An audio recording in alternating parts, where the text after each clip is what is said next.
خواب انسانی طبیعت کا حصہ ہیں، ان لوگوں کو خواب آتے ہیں۔ دین چونکہ ہر معاملے میں ہماری رہنمائی کرتا ہے۔ کچھ لوگ ایسے ہیں جو خواب کی حقیقت کوئی تسلیم نہیں کرتے، وہ کہتے ہیں کوئی خواب نہیں ہوتا، کسی کو کوئی خواب نہیں آتا۔ یہ جو بندہ کہتا ہے مجھے غوث اعظم کا دیدار ہوا، مجھے حضرت خواجہ صاحب کا دیدار ہوا، نبی پاک صلی اللہ علیہ وسلم کا، اس کو کیسے ہو سکتا ہے؟ یہ لوگ بھی زیادتی کرتے ہیں۔ اور جڑے محرم راز حقیقت دے وہ تے راز حقیقت کھول دے ہی نہیں۔ اے جنہ ویکھیا نہیں وہ کرن گلاں، جنہ ویکھ لیا وہ تے بول دے ہی نہیں۔ خواب کی حیثیت ہے، قرآن پاک نے خواب بیان کیے۔ سورہ یوسف آپ پڑھیں گے تو حضرت یوسف خواب کی تعبیریں بتاتے تھے جیل میں جب آپ گئے تھے، 2 خواب وہاں بیان ہوئے۔ پھر قرآن مجید میں حضرت ابراہیم اور جناب اسماعیل کا جو ذبح کا واقعہ ہے وہ سارا خواب پر مشتمل ہے۔ انی ارا فی المنام انی اذبحک، حضرت ابراہیم نے جناب اسماعیل سے کہا تھا بیٹے میں نے خواب دیکھی ہے کہ میں تجھے ذبح کر رہا ہوں۔ اور جب حضرت ابراہیم علیہ السلام ذبح کر چکے، چھری پھر گئی دمبے کی گردن پہ، تو اللہ نے فرمایا یا ابراہیم قد صدقت الرؤیا، تو نے اپنا خواب سچا کر کے دکھایا ہے۔ تو خواب کی حیثیت ہوئی نا، اس لیے یہاں مفسرین نے لکھا ہے کہ نبی کو جو خواب آتی ہے وہ اللہ کی طرف سے وحی ہوتی ہے۔ حضرت یوسف خواب دیکھتے ہیں اور پھر اپنے والد سے بیان کرتے ہیں، کہتے ہیں کالا اذ قال یوسف لابیہ، جب کہا یوسف نے اپنے باپ سے یا ابتی انی رأیت 11 کوکبا، ابا جی میں نے دیکھا ہے۔ کیا دیکھا ہے؟ میں نے 11 ستارے، ایک سورج اور ایک چاند دیکھا ہے۔ رأیتہم لی ساجدین، کہ وہ مجھے سجدہ کر رہے تھے۔ 11 ستارے، ایک سورج اور ایک چاند مجھے سجدہ کر رہے تھے۔ خواب بیان کیا حضرت یوسف نے اپنے والد جناب یعقوب کو خواب۔ اب جناب یعقوب کیا کہتے ہیں؟ قال یا ابتی، کہا اے میرے بیٹے لا تقصص رؤیاک علی اخوتک، اے بیٹے یہ خواب اپنے بھائیوں کو نہیں سنانا، خواب بھائیوں کو نہیں سنانا۔ کیوں؟ فَيَكِيدُ لَكَ كَيْدًا، وہ تیرے ساتھ کوئی چال چلیں گے۔ اور پھر الزام بھائیوں پہ نہیں لگایا، فرمایا اِنَّ الشَّيْطَانَ لِلْإِنسَانِ عَدُوٌّ مُبِينٌ، اس لیے کہ شیطان آدمی کا کھلا دشمن ہے۔ تم نے اپنے بھائیوں کو خواب سنانا، تو خواب کا ذکر بیان کیا، خواب کو قرآن پاک نے، اور وہ خواب پھر ان کا سچا ہوا۔ حضرت یوسف کا وہی خواب بعد میں سچا بھی ہوا۔ میرے اعلیٰ حضرت امام اہل سنت مجدد میت حاضرہ مؤید ملت طاہرہ صاحب حجت القاہرہ مولانا امام شاہ احمد رضا فاضل و محدث بریلوی رحمت اللہ علیہ، اعلیٰ حضرت نے خواب کی 4 حقیقتیں بیان فرمائی ہیں۔ اور اعلیٰ حضرت کا کمال یہ ہے کہ تھوڑے لفظوں میں زیادہ بات کر جاتے ہیں۔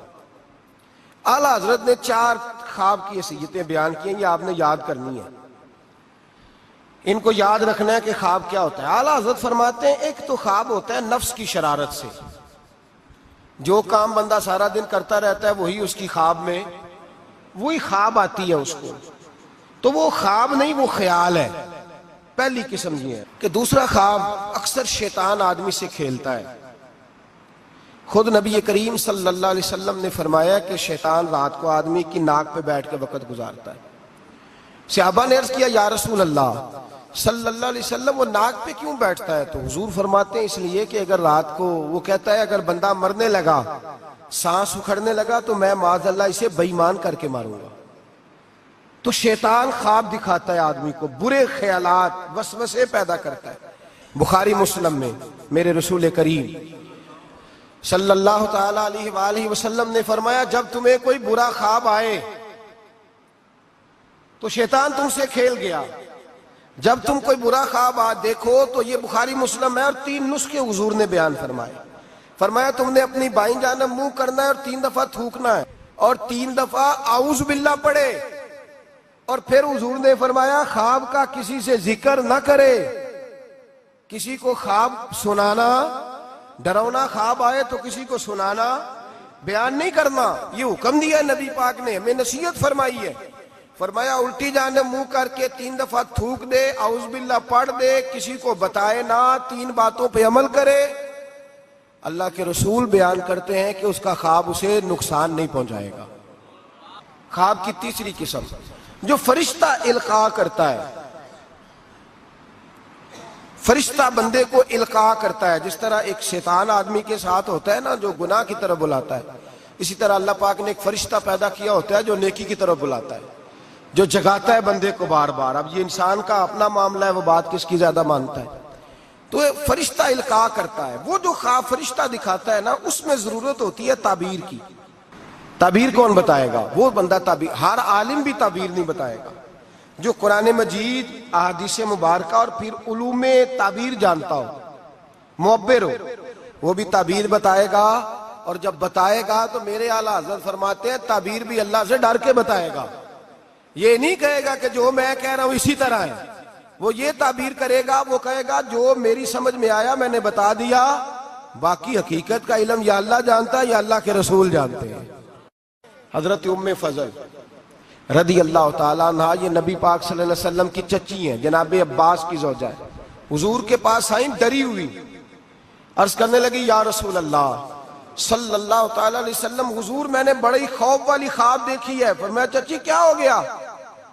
عرض کی یا رسول اللہ صلی اللہ علیہ وسلم، آپ کے وجود کا گوشت کا ٹکڑا کٹ کے میری جھولی میں آ گیا، میں بڑی پریشان ہوں۔ اللہ کے رسول سن کے مسکرائے، فرمایا یہ پریشانی والی خواب تو نہیں، تو خوشی والی خواب ہے۔ کہا یا رسول اللہ کیا خوشی؟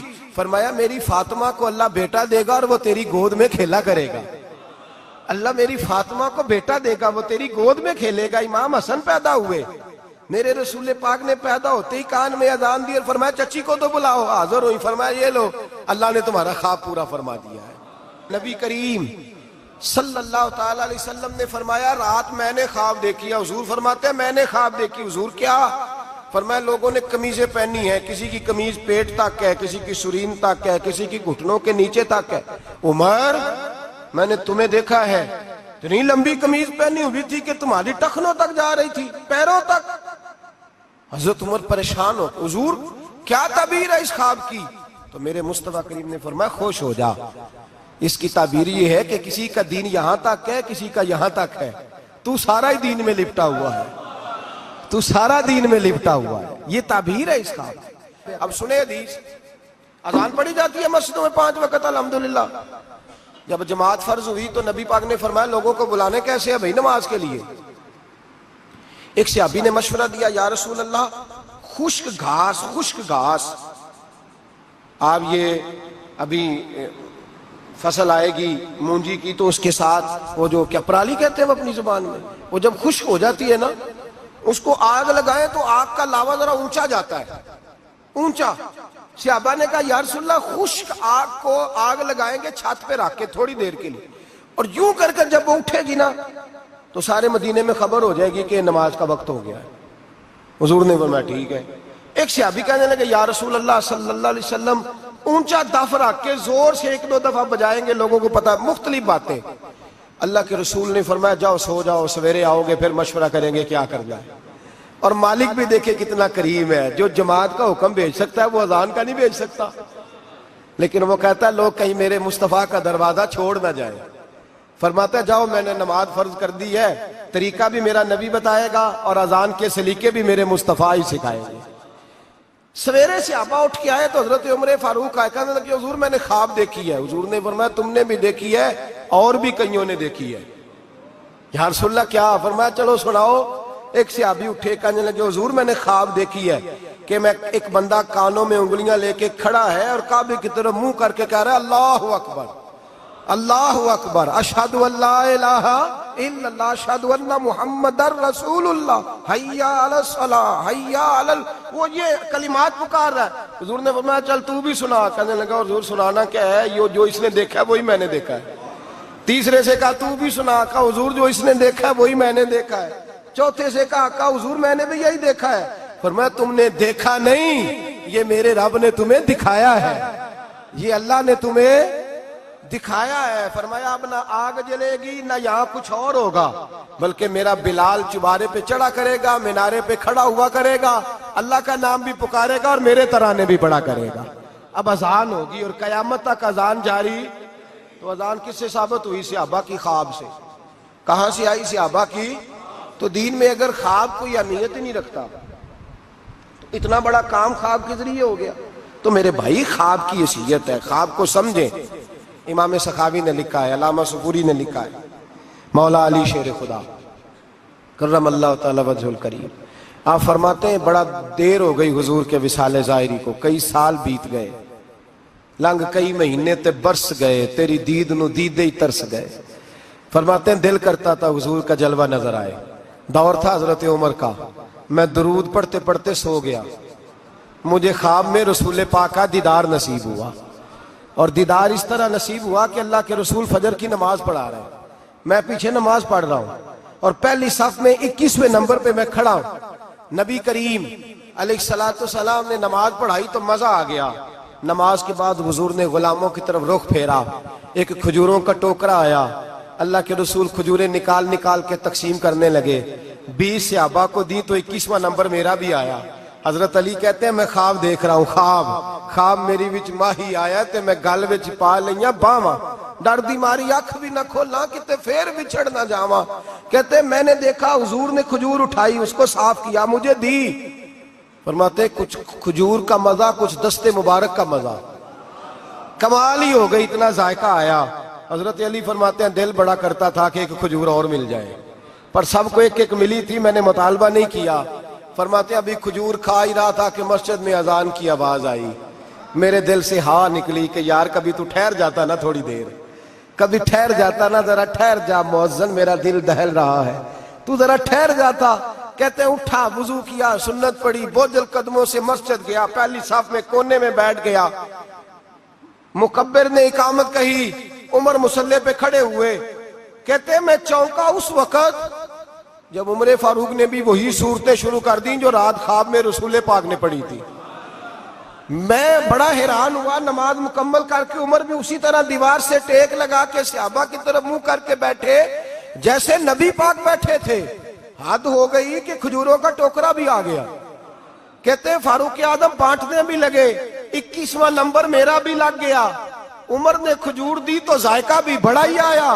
حضرت علی شیر خدا فرماتے ہیں حضور سے تو ادب کی وجہ سے مانگ نہیں سکا تھا، عمر اپنا یار تھا، ایک کھجور کھائی تو میں نے کہا عمر یار ایک اور دے دے، تو کہتے ہیں فاروق اعظم نے ٹوکری میں ہاتھ رکھا، کھجور صاف کی، میں سمجھا ملنے لگی ہے، عمر نے صاف کر کے اٹھا کے دوسرے صحابی کو دے کے کہنے لگی علی چپ کر یار، اگر رات کو نبی پاک سے دوسری مانگتا تو میں بھی سویرے تجھے دوسری دے دیتا، اگر حضور سے دوسری مانگتا تو میں بھی دے دیتا۔ حضرت علامہ نورانی رحمت اللہ تعالی علیہ نے ایک دفعہ کہا کہ بھئی تم لوگ زیادتی کرتے ہو، وہاں جن لوگوں کی حکومت ہے عرب میں ان کو للکارا، کہا تم ظلم کرتے ہو، یہ تمہارے عقیدے صحیح نہیں۔ وہاں ایک شخص نے بڑی غلط کتاب لکھی تھی، اس نے کہا تھا نبی پاک کا جو روضہ ہے، گنبد ہے، وہ سب سے بڑا بت ہے، بت ہے بہت بڑا۔ علامہ نورانی نے احتجاج کیا تو شور ہو گیا کہ شاید پابندی لگ گئی ہے، یہ مدینے نہیں جا سکتے، تو صحافی جو ہوتے ہیں یہ بال کی کھال اتارتے۔ نورانی صاحب ایئرپورٹ پہ تھے تو ایک صحابی قریب کیا، کہنے لگا سنا ہے آپ پہ پابندی لگ گئی ہے، وہاں جا نہیں سکتے۔ آپ فرمانے لگے یہ میرا اور میرے خدا کا معاملہ تم کیوں پوچھتے ہو، میرا اور میرے رسول کا معاملہ تم کیوں پوچھتے ہو، چھوڑو لگ گئی ہے۔ حالانکہ علامہ نورانی کے والد کی قبر جنت البقیع میں، ان کا سسرال مدینے میں، نورانی صاحب کا نکاح مدینے میں ہوا تھا، مولانا فضل الرحمان علیہ رحمہ کی صاحبزادی علامہ ضیاء الدین مدنی کی پوتی ان کے گھر تھی، ان کا آنا جانا تھا، بود و باشی عربی تھی، بہت بڑے وہاں کے وہ باشی تھے، بہت سارا ان کا خاندان نیشنل تھا عرب کا۔ کہا جناب پہ پابندی لگ گئی ہے، کہنے لگے یار میرا اور نبی پاک کا معاملہ ہے، تم کون ہوتے ہو؟ لیکن بات چھوڑ ہی نہیں رہے تھے، بار بار بات ہوتی، وہ کہتے تم کوئی اور سیاسی بات کرو، ملک کی بار بار بات ہوتی۔ ایک صحافی نے پکڑ ہی لیا، کہنے لگا علامہ بتانا پڑے گا، آپ تو حضور سے محبت کا دعویٰ کرتے ہیں اور آپ لوگوں کا خیال ہے کہ سال میں مدینے چکر نہ لگے تو سال نہیں گزرتا، اتنے عشق کا دعویٰ اور پابندی لگ گئی ہے تو کیسے جاؤ گے؟ تو علامہ نورانی نے صحافیوں کے بیچ کھڑے ہوئے موٹا جملہ کہہ دیا، بڑی بات کہہ دی، پلٹ کے دیکھا، کہنے لگے میں نے وضو کیا ہے اور 66 سال سے ہر سال مصلی رسول پہ کھڑے ہو کے قرآن سناتا ہوں، اور زندگی میں کوئی بڑے سے بڑا آدمی 36 سال سیاست کے باوجود 1 روپے کی کرپشن کا الزام نہیں لگا سکا، میں کرائے کے مکان میں رہ کے وقت گزارنے والا شخص ہوں، میں فقیر مصطفیٰ ہوں، تم کیوں اس طرح کے سوال کرتے ہو؟ کہنے لگے مولانا بتائیں پھر بتاتے کیوں نہیں؟ آپ فرمانے لگے سنو پھر، میرا باپ احمد رضا بریلوی علیہ رحمہ کا خلیفہ ہے، ہم کوئی معمولی لوگ نہیں ہیں، میرے مدینے جانے پہ پابندی ہے تو کیا ہوا؟ میرے ہی مدینے جانے پہ پابندی ہے نا، نبی پاک کے پاکستان آنے پہ تو کوئی پابندی نہیں نا، رسول اللہ کے آنے پہ تو کوئی پابندی نہیں نا۔ فرمایا ہم عشق کے بندے ہیں، کیوں بات بڑھائی ہے؟ میں ایک دفعہ رو کے درود پڑھوں گا، میرا نبی مجھے دیدار کرا جایا کرے گا۔